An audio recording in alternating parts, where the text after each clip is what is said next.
Jack, Ron, Captain Flint, Brain Trust, Earl Sanderson, Silver Helix, Chop Chop, Young Troll, Stopwatch, Will-O-Wisp, Turtle, and Xavier Desmond. Hello, welcome to Card Table. So I've been looking forward to getting to this part of the sort of book-by-book recap, because we're up to book 13, which is part 1 of the Card Sharks triad, although I do consider part 12 to be kind of an unofficial prequel in a way. But volume 13 is titled Card Sharks, and 13 and 14 and 15 comprise the Card Sharks triad.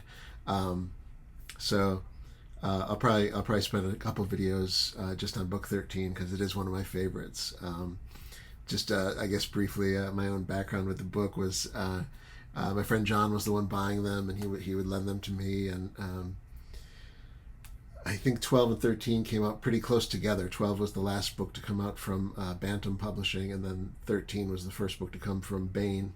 Martin has talked about on his blog about how volume 12 came out and it was the last one from Bantam, and Bantam didn't really promote it because they didn't want to promote a series that was no longer theirs. And then kind of hot on the heels of volume 12, Baen put out volume 13.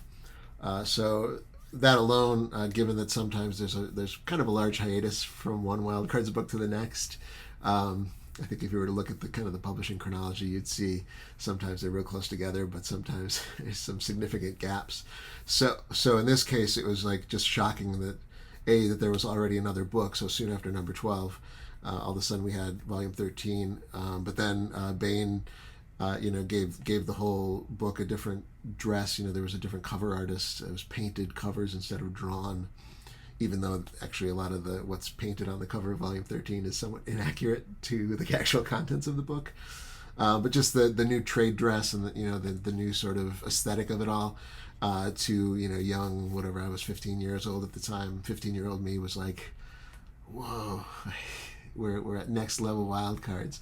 And I think that was all pretty successful in terms of, technically it was just the next book in a long-running series, but it did feel, I think the overall aesthetic change to the cover dress and stuff did give, at least for me, it convinced me that this was like the new level of Wild Cards, or the new, I don't know, like all new, all different X-Men. This was like all new, all different Wild Cards, even though it is, essentially a continuation of what we've already been seeing. But it does introduce this new plot thread, although again, volume 12 did kind of already sort of give the first hints of this new plot thread of an anti-Wild Cards conspiracy, that there's people in power have formed this group called the Card Sharks, who are bent on eliminating, disenfranchising aces and jokers in a variety of ways. In some cases, perhaps it's just creating scenarios that lessen or worsen the perception of Wild Cards in the public eye, or finding opportunities or locating potential scenarios that would actually improve the public perception of aces and jokers, and then deliberately sabotaging those scenarios. We also see a story set in the 50s where we find out that Jokertown, which is the sort of the ghetto for jokers, of which there are several, but New York City's Jokertown is sort of like the main one, the sort of core location, the real Jokertown, the true Jokertown, which over the course of the first 12 books, many stories and set pieces take place in Jokertown, of course. We find out in volume 13 that early on in the Card Sharks agenda,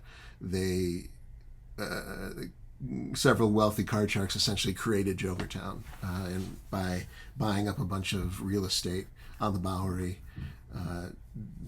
deliberately contriving to lower the property values there, lower the cost of housing, so that just automatically jokers would start to gravitate towards that area.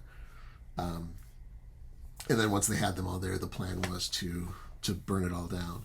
We see an example of someone trying to kill a large Joker community in Kenya, Africa. But then there are also scenarios, like I said, that are more to do with just worsening public perception. Although even those sometimes are pretty nasty and involve a loss of life. So it's a nasty group, these card sharks, and the idea is that they've been working behind the scenes since the 1940s. And we readers and also the public at large within the world of wild cards never knew until now. One of the cool things about this one that I think right away I recall like thinking this when I was younger and reading it for the first time, that the interstitial in this book, it's distinct.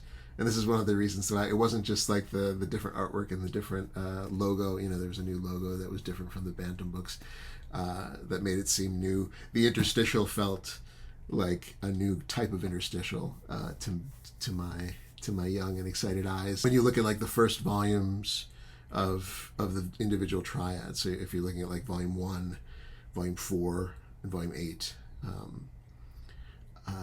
the interstitial in volume 1 is really not a narrative. It's just sort of, because there is no main character in the interstitials in volume 1, the overall point of view, there is no POV character. It's sort of just the from the POV of history itself, kind of, and we're seeing sort of the history of the first 40 years of wild cards from the 1940s to the 1980s, via these sort of fake, or they're real within in universe, but they're fake texts by real authors. Studs Terkel and Hunter S. Thompson and Tom Wolfe.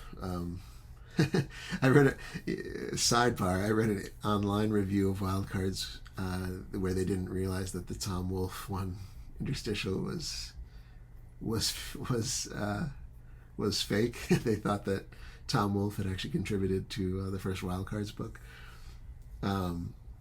which I guess I have nothing to say about that. It's just interesting that they were fooled. Since they realized that the Studs Terkel and the Hunter S. Thompson ones were pastiches, but they thought the Tom Wolfe one was real. But anyway, if you look at then volume 4, which is the journal of Xavier Desmond, which is just something to sort of create some cohesion to that whole world tour concept that is the sort of premise of volume 4. But there's no, while individual stories in volume 4 might have some high stakes, some life or death moments, and some really fast-paced stuff, the pacing of that interstitial is quite the opposite, where it is just sort of like it's more of a character piece, and a lot of character portraits, or a character portrait of Xavier Desmond, and also his observations of other characters give you some insight into other characters, but it's not really plot driven at all, because it's really just in between this intense storyline set in Haiti and this intense storyline set in, wherever, Sri Lanka or whatever, Xavier Desmond just comes in to say, well, in between Haiti and Sri Lanka, we visited such and such country and had an interesting time. And then in volume 8, that interstitial, the Mr. Nobody kind of origin of Mr. Nobody, even that one, even though that one has like some life or death moments, some confrontations between Jerry and the Jumpers or whoever, but that whole book is set over the course of a year, so it's not, again, it's a little more intense than some of the early interstitials, but it by being set over the course of a whole year, it's not like there's like a ticking clock scenario or a really intense countdown to the ending or anything like that. So volume 13, that was one of the things that kind of stuck out to me, although I don't know that I would have couched it that way at the time. But the fact that this interstitial, which is written by Stephen Lee and titled The Ashes of Memory, I almost had to check, but no, The Ashes of Memory, is much more, it's set over a much shorter period of time. It's almost like if you look at those volume ones of the various triads, with volume 1, volume 4, volume 8, and now 13, each interstitial is kind of like compress the time frame a little bit. The first one, the interstitials take you over 40 years, and then the world tour is about 4 months, and then Volume 8 is about a year, and but now this one is really over the course of only a few weeks, I think, or maybe even less time than that. Where it's Stephen Lee introduces this character named Hannah Davis, who's a Nat, an arson investigator who is called upon to investigate a case of arson against the Church of Jesus Christ Joker that killed several Joker churchgoers, and Father Squid, who's a kind of favorite, or I would say a beloved Wild Cards Joker character. Father Squid is the priest, the head of that congregation, and he survives, but he's badly injured, and that's sort of the touchstone to get things rolling. And then the way it's constructed, Stephen Lee uses the character of Quasiman, who was introduced in Volume 5, and I talked about him when I talked about Volume 5, of course. But this character who is pieces of him periodically vanish into other dimensions, and it's always implied that because sometimes we see his arm just kind of disappear, or people who are near him are sort of disconcerted by the fact that they'll just be having a conversation with him and suddenly his hand will disappear off his wrist, or an entire arm will disappear. But then the more odd part of it, as if that weren't odd enough, is that it's implied that pieces of his mind or his consciousness also disappear into some other dimension at the same time that pieces of his body do, and that part of those pieces of his consciousness are possibly traveling through time, and so he's actually perceiving the future and the past, or maybe at one point perceives the future, at other points perceiving the past, and then those pieces of his mind return, and he has to try and synthesize all that. And people make the mistake of thinking that he's this kind of slow-witted, possibly has some sort of mental disability or mental challenge, which I guess you could say technically he does, but it's really just the function of a perfectly normal intellect, or possibly even a very smart, even genius intellect, trying to apprehend this odd view of consciousness, or odd view of time and space, because he's seeing it from different points of view at the same time. What evolves into this very interesting dynamic over the course of this book is that Hannah Davis really, the conspiracy, this Card Sharks conspiracy, has covered their tracks very well. And even though, as we learned that this whole burning down of a church was a little too crude and too small scale for them, and was kind of an accident of them sort of recruiting a less than 100% sane operative who kind of went off on his own and engaged in this little kind of campaign of terror against this church in Jokertown, which just wasn't quite the Card Sharks style, as we learn. But nonetheless, the Card Sharks do cover their tracks pretty well, and completely disguise their involvement, such that Hannah Davis would never really have any chance of uncovering this larger conspiracy. But Quasiman appears to her having had intuitions of the future, or intimations of the future, and sort of appears to her and says, "You're the one who's going to figure this out. You're the one who's going to learn the truth." And she sort of thinks he's nuts, and has a bit of a Joker phobia, and it's like doesn't give any credit to this notion of what he's trying to tell her. But it becomes a self-fulfilling prophecy, where because of his kind of prodding her and kind of every so often giving her just a little slice of insight, just enough to sort of spark her curiosity and to make her kind of dig just a little deeper, only because Quasiman has been helping her, does she eventually uncover the truth. So she uncovers the truth because Quasiman decided to help her, but of course Quasiman only was helping her because he had this intuition, a vision of the future that she would uncover the truth. So it creates this kind of loop, this kind of self-fulfilling prophecy, which is a fun thing to think about. So the interstitial actually has it's a bit more like a high octane, which was kind of what I was getting at before, because as she gets closer to figuring out the truth, the card sharks do try to silence her before she can really uncover anything that's truly incriminating or damning, or obviously at a certain point, with these kind of stories, if the main character can get to a point where it's more suspicious to kill them because then that gives credence to their theories, and the card sharks kind of want to wipe her out before I can get to that point, and then they sort of obviously that's sort of the stakes of the interstitial, where she's kind of trying to stay one step ahead of them until she can get enough evidence where they can't really just flat out kill her anymore, where she has enough information to kind of keep herself safe. It's cool. And so the way that the short stories in this one, then there are, I believe, 7 short stories. I think I just said in an earlier video that 7 is not very much. That's 7 is too few to put in a single Wildcards book, which I think I was saying that in relation to Deuces Down, because Deuces Down originally was just those 7 stories with no interstitial and nothing really connecting them, and yeah, that's a little too thin. In this case, I think 7 stories works great because they're all integrated into this really sinister, kind of terrifying card sharks conspiracy, and because the interstitial by Stephen Lee is so high stakes, and so 7 stories actually works fine. So sometimes 7 stories is enough. I'm sorry to have implied otherwise in my previous video, but yeah,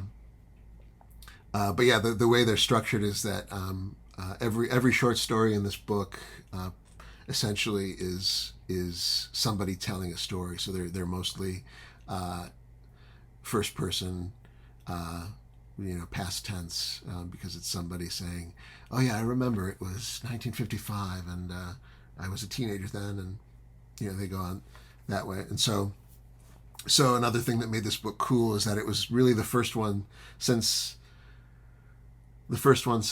book 1, really, that where there are stories set in different points in the past, rather than everything set in whatever the present happened to be, 1986 or 1988. This book, The Interstitial, is set in 1993, which is when the book came out. But all the stories are flashbacks, so you get one set in the 50s and one set in the 60s, or a couple set in these different decades, and so it takes you back to that kind of that volume 1 energy, that book 1 energy of going into the past and doing these period pieces, these sort of superhero or superhuman period pieces, and so it's so the idea is that Hannah Davis is investigating, interviewing various witnesses, usually because she's been sort of steered towards them by Quasiman. So she'll find a particular ace or a particular joker and say, sort of, tell me about this incident from 1968 or whatever. And then it segues into the actual story by a different, each one by a different author, telling a story set in the past, and super cool. So it's just a super cool structure for a Wildcards book that hadn't been done before in the first 12 volumes. It was just really novel, and like I say, it was just the whole book for me when it came out had a real sense of novelty to it, because the structure was very unusual.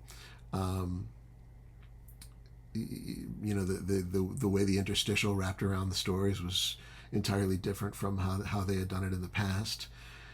The introduction of this new conspiracy, all combined with the new cover and everything, it just all felt like, oh, this is some next level stuff.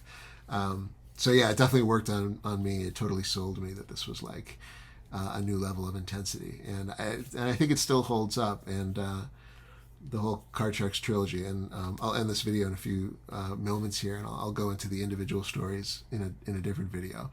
But I will close just by pointing out that I felt that my view of the Card Sharks trilogy as being particularly great was validated, or was redeemed in some way by John Joseph Miller. He was a participant in a Wildcards discussion group that I don't even remember where it was or like what website was hosting it, but it was while he was working on the fantastic book, or it was a couple books that he did for Green Ronin, like role-playing game campaign books, but they also just work as sort of like official handbooks of the Wild Cards universe, kind of. Mutants and Masterminds it was like I don't know role-playing game terminology, but it was like a setting. It was books for a Wild Cards setting of this role-playing game called Mutants and Masterminds, I guess, something like that. But he was going through and rereading each book, and he was talking about it at, kind of giving us Wild Cards fans updates on this Wild Cards discussion forum as he was reading each one, kind of giving his opinion on each one, and yeah, he kind of said the same thing. He kind of talked about how at that point at the time, as the Wild Cards books were coming out in real time, even though my friend John and I were evergreen True Blue fans, green and blue, whatever other colors, I guess a lot of Wild Cards fans had kind of lost the faith. So those books, in terms of sales numbers, the Card Sharks trilogy did not sell well compared to earlier books. I don't know what the exact numbers were, but I think John Joseph Miller and probably George R.R. Martin has said this too, that those books just kind of slipped through the cracks. And I guess now the fact that they're the only three that are not in print anymore means they're still kind of in between the cracks. But Miller kind of said, yeah, it's unfortunate because having reread them now, I think they're actually three of the strongest ones, and the ones that they really hold together. Like that triad really does feel like a true, like powerful trilogy where every part is really strong, which can't necessarily be said of some of the earlier arcs where there might be, one or two weak books in the cycle or whatever.